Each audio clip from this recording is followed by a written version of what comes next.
Let's talk about Fluffy. Man like Fluffy got his Hollywood Walk of Fame star, right? Man like Fluffy got his Hollywood Walk of Fame star, and for some reason, he used this opportunity to start praising himself for taking the Riyadh Comedy Festival gig. Seems like a weird thing to do, by the way. Maybe, you know, in this speech, I think he acts like he doesn't mind, he doesn't care. Oh, I don't care. I took the Riyadh comedy gig. I don't care what you think about me. I made the money. Now I got a house, right? But I think the reason why he mentioned it is because it must be eating away at his soul. It must be eating away at his soul. Because this is a weird thing to mention during a ceremony of you receiving a Hollywood Walk of Fame. Like, why would you do this? You know, why would you like ruin your own moment? You know, like why would you do that? Like, no one's talking about it in that moment because you're getting your fucking Hollywood Walk of Star, which is a star on the Hollywood Walk of Fame, which is fucking incredible achievement. But why would you ruin it for yourself by mentioning this? It seems strange. Let's listen to it anyway. Los Angeles, how are you? I wanna thank everybody. Hi, Martha. I want to thank everybody for being here today. Yeah, I thought I was gonna come up here right after Coach, but you guys still had more to say. It's funny because I tell you before you come out here, you have so many minutes to talk. And I'm like, but wait a minute, if we're each doing 2 minutes, where are all the other minutes going? Now we know, Steve.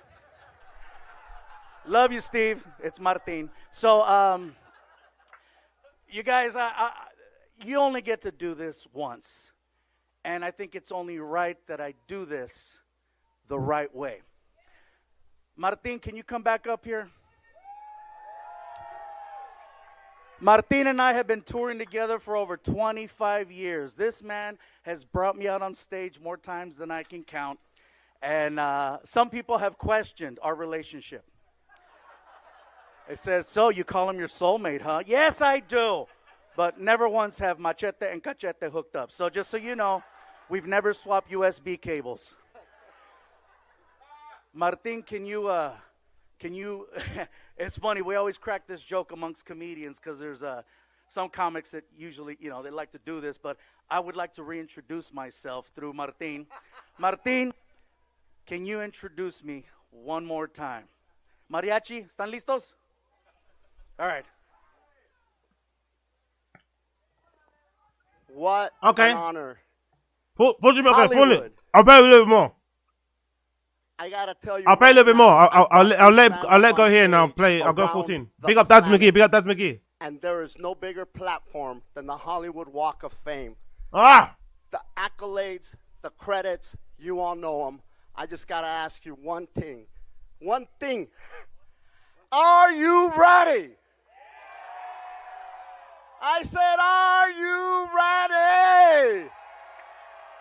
Ladies and gentlemen, please welcome to the podium, Mr. Gabriel Fluffy Iglesias.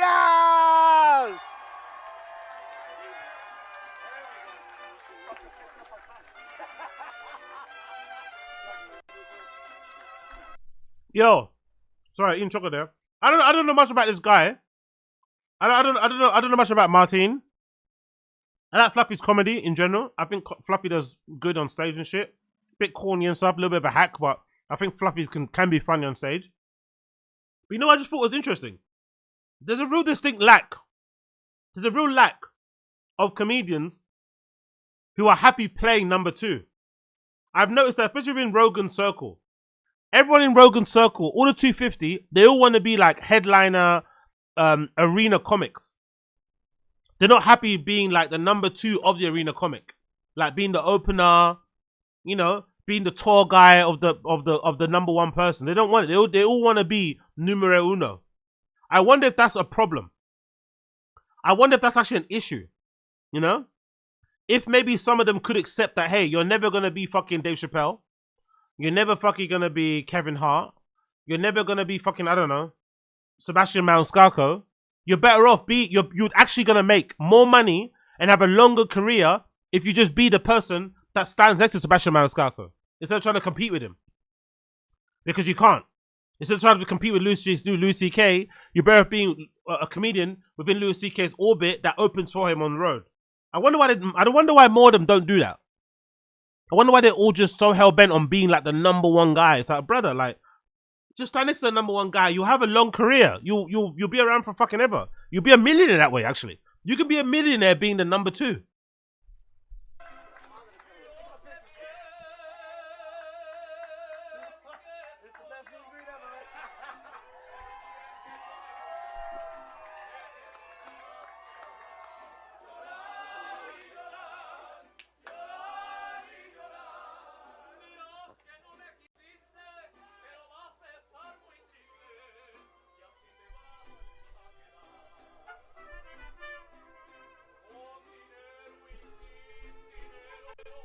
Can you sing with us? I am here today being immortalized. Oh my God, this is the quinceañera I've always wanted. I am here today being immortalized in front of a Buffalo Wild Wings. This is a dream come true. You have no idea. This is incredible. I could spend an hour thanking each and every one of you guys, but again, they only give me a few minutes. I want to thank all my family, friends, and fans that are here today, because, man, I've seen how some of these ceremonies go, and you're lucky to have 5 people, and we have a lot of people here today. You know, many special guests, special friends, people I haven't seen in a long time. Mariachis aventaron. You guys get down. You guys get down. Make some noise for our mariachi here.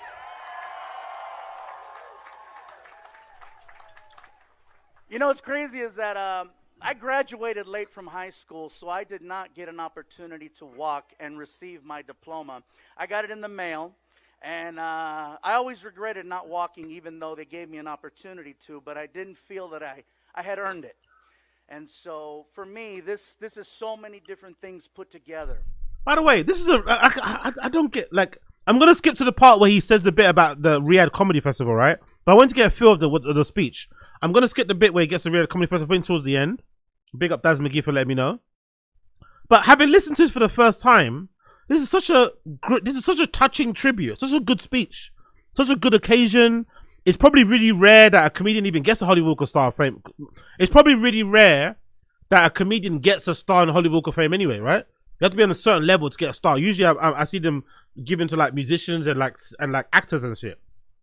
So the fact that he's getting one means he's of a particular level. This is a really touching tribute. He's probably got a lot of fans there, a lot of friends there, you know, like a lot of family. Like, why would you bring up the Riyadh Comedy Festival in this context? It doesn't make any sense. Now that I've listened to the beginning of the speech, it seems like a weird thing to kind of ruin your own moment. Like, it's such a clearly self-sabotaging thing to do, you know? Like, why would you do that?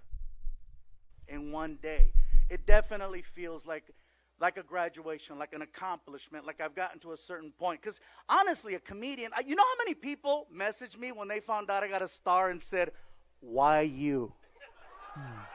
Why you? You don't make movies." I said, "I know I don't make movies, but you know what I make? I make memories." And you don't draw this many people in the middle of the week, in the middle of the afternoon, if you don't touch some lives. I want to thank all of you for allowing me the privilege to come into your homes, on your televisions, and be part of Thanksgiving, a part of Christmas, part of moments where people would get together and laugh. Laughing together is one of the most beautiful things, and I think it's very underrated. Comedy is huge, and if you don't believe me, I'll see you March 21st. Almost 30 years I've had the honor of being a comedian, and I've always wanted to be a comedian. Mm-hmm. A lot of comics get into this business because they want to go to that next place. Mm-hmm. They want the sitcom, they want the film career, they want this or that. I only wanted to be a comic, and the fact that I got to participate in other things was just icing on the cake, if you will. Mm-hmm. Yeah, you know you did something right when you got Mexican Jesus showing up. You get those bookies coming out to see you, man. You messed around and did something right. I didn't believe you were coming. Hombre, by the way, I don't even know if you're bilingual or not, but no. For all I know, he's like, ¿qué está diciendo este gordo? ¿Qué está diciendo ahorita? No sé, ¿está hablando mal de mí? ¿Qué está diciendo cosas buenas? ¿Qué está diciendo? I don't know, bro. I've never heard you speak English. So it's one of those. I'm just going to assume you do. I had the privilege of meeting Marco and the group a couple of years ago through our good friend Emily Semenich. Emily, thank you for being here. Emily is one of these people who's just, of course she's in the business, but it takes more than just being in the business. You have to have heart. You have to have an understanding of who you're dealing with, who you're talking to. Her ability to interact with artists, with people, just being so present and never letting her position control who she is as a person. She is one of the most beautiful people I've ever met, and she is the person responsible for introducing my mom to Vicente Fernandez. And I will never forget the day I watched my mom get horny. So thank you for that, Emily. I really appreciate what you did for, I can't get that out of my mind. So again, a beautiful speech so far, right? A really beautiful, touching speech. I'm really waiting to see why he would bring up the Riyadh Comedy Festival. This is a great moment. He's actually crushing, right? He's crushing right now. He's crushing. He's being thankful. He's reflecting on his career. It's a great moment. Why would you bring up the Riyadh Comedy Festival? Like we've actually kind of moved past it now. People have kind of forgot. Unless you're Bill Burr, people have kind of forgotten about it. Like, why would you bring it up? But Emily has helped me to make these relationships with not only with Los Bukis, but with Pepe and with so many other great artists who have turned out to be wonderful people. I reached out to Emily one day because I had someone in my life who was terminally ill. And I found out, that they were the, seriously biggest fans of Marco and Los Bukis. And I never like to overstep. I never like to use my position to ask for favors. It just doesn't feel right. But in this case, I felt the need to see if I could help someone get one more day of happiness in their life before they left us. And I reached out to Emily and I said, Emily, I have someone who's a huge fan of Marcos and Los Bukis. Do you think you can reach out to Marco and see if he'd be willing to record a 15-second video just saying the woman's name, and just, he doesn't have to mention her illness. Just, hey, hi, Marco Antonio, thinking about you, sending you a hug, and that's it. And I knew it was a crapshoot. These guys are busy. I understand. It's an ask.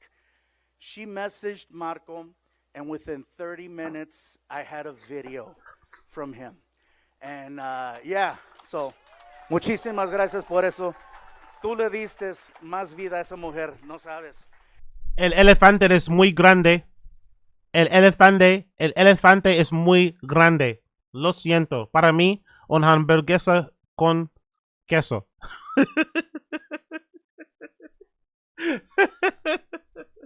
Big up Duolingo. That's all I know of Spanish. El elefante es muy grande. Mi español es muy malo. Mi gramática es muy malo. Una cerveza, por favor. Para mí, una hamburguesa con queso. Double. And to hear Marco, I don't know if you just, singing is one thing. But to have someone speak. Marco, when Marco speaks, he sounds regal. He sounds regal. You're meeting royalty as far as I'm concerned. You're literally meeting Mexican Jesus. And I remember, the woman's name was Bertha, rest in peace, and Marco recorded this amazing video. He's in his Tesla, muy eléctrico, right? He was in his Tesla, con los pinches lentes de Bono. He had the Bono glasses on. And I just remember it was crazy because the car was moving. I'm like, who the hell's driving the car? This is before self-driving. I'm like, this dude's talented. He's recording a video. He's driving the car, and he recorded a beautiful message. It was literally 15 seconds long, and he looked right into the camera, and he's like, hola, señora Berta. Es su amigo Marco Antonio Salís mandándole un abrazo fuerte, pensando en ti. And I'm like, I heard the video, and I was like, oh, my God. I was impressed, And I sent the video over, and le cambiaste la vida a esa señora. She literally had days left to live, and she played that video no less than 300 times. I was over the house and I heard it. I'm just in the bathroom and I could hear you. I'm in the bathroom and I hear, hola, señora Berta. And so the fact that you would do something like that just speaks volumes to who you are as a person. Ya sé que lo dije en inglés y dije, este pocho me está hablando en inglés. But muchísimas gracias por lo que hiciste. Y gracias por estar aquí. Gracias. And I was then given an opportunity to introduce Los Bookies at the LA Coliseum for Press Day.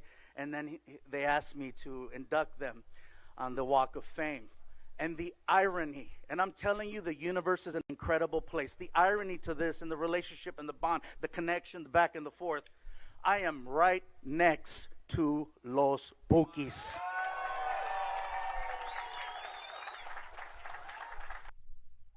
I am right next to Los Negros. El nombre es Agostino Zinga. El Random Show.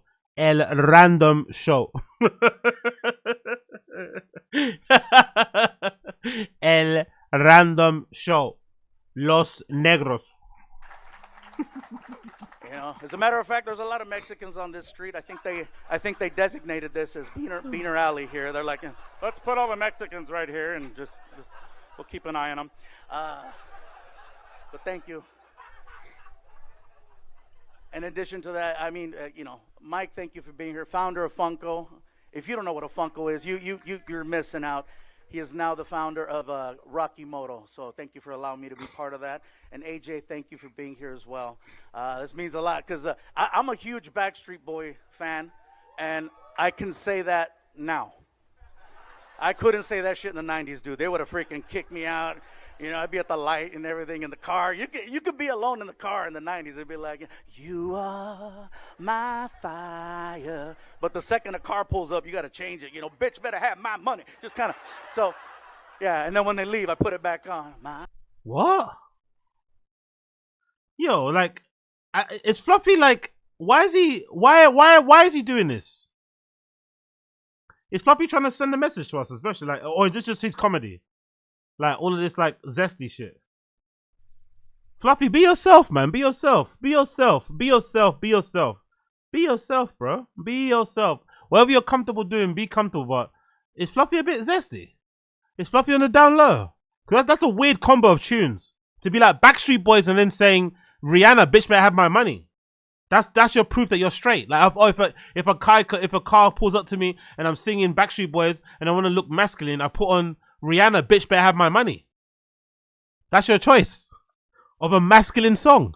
Huh. That says a lot. So thank you for being here, man. It means a lot.